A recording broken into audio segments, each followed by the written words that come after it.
the Arabic people. They come in the neighborhoods, and if that family doesn't have the funds to furnish that store or that gas station, the other people in the community that are already here will fund that money for them, and then they pay them back. The Asians, when it comes to the beauty supplies, like every other organization, every other culture. I've always talked about organizations.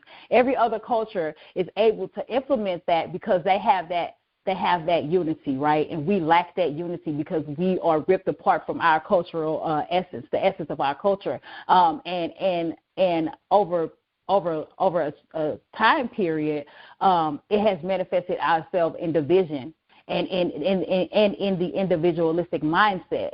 So first, the mindset has to change to where it's not just about me, right? So if it's about you, it's about me. Right? So if you come up, I come up, we come up. So it has to be first a shift in mindset, financial literacy, and unity and trust, right? Because we don't trust. So that's going to keep us from even wanting to merge together and do business. Right. So I definitely think the cooperative economics and getting educated on what business actually looks like. And then also the mindset. So when we think, and I'm not going to say we, when I say we, I'll say me, right? Because I'm transitioning. So there's different levels of businesses, right? So our minds are not it's expanded to all the resources that are available out here. You know what I mean? As far as learning how to use credit to build revenue. You know what I mean? To build wealth, right?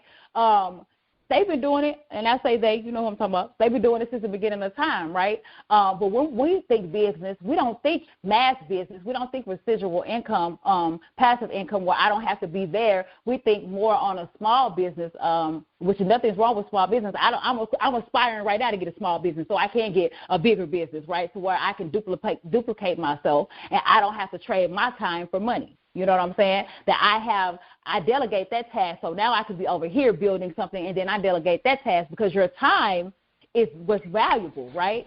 So changing the mindset, getting educated. Yeah, you don't get that back. You don't get that back. And as long as you're in a small business, you're trading your time for the money, right? It's still a small business. But when you get into the different stages, which I aspire to get into by building programs where I can then teach someone else how to do that same skill, right? And I can go over here, build it over here, and then I can teach someone else to do that same skill. That's what I want. What I aim to do with my coaching and well-being programs or whatever.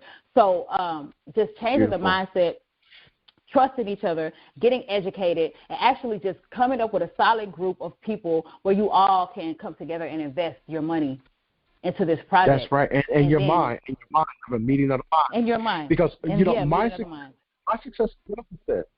Your success is my success. Let me say it again. Exactly. Tracy, my success is your success. Exactly. And your success is my success. And once we start operating like that as black people, as black folk, then we'll realize that, right?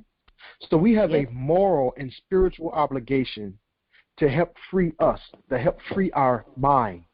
We're all born free. We're all human beings. We have human rights that can't ever be taken away from us. Civil rights, they give us the title of civil rights, and what do? Mm-hmm. They take those rights away from us, right? Mm-hmm. So we have to be at a point where we are cognizant and really understand what's going on. But Tracy, in closing, what's your message to our youth? There's a young lady out there, a young man out there hearing this story for the very first time. What's your message of hope for them before we, in closing? You are not your situation. You are not your circumstance. Every day that you wake up, you have breath in your body. You have a choice to create the life it is that you want. Do not let outside barriers create an internal blockage. This is an abundant life, and there are an abundant amount of resources, and you just have to tap into them. And you can have whatever life it is that you want, no matter your situation, circumstances. And the second thing is open your mouth and ask for help. Okay, good. So in closing, what were your final words in closing for our listeners? And also, you definitely got to plug your social media. Like, where can they find you at? Like, we need to know that. Okay. Well, I'll start with my social media handles. I am Tracy Stanton on Facebook. That's TracyStanton. STON, and I'm on Instagram. That's my poetry page. So on Instagram, I am T-Spirit, SPIRIT 2019.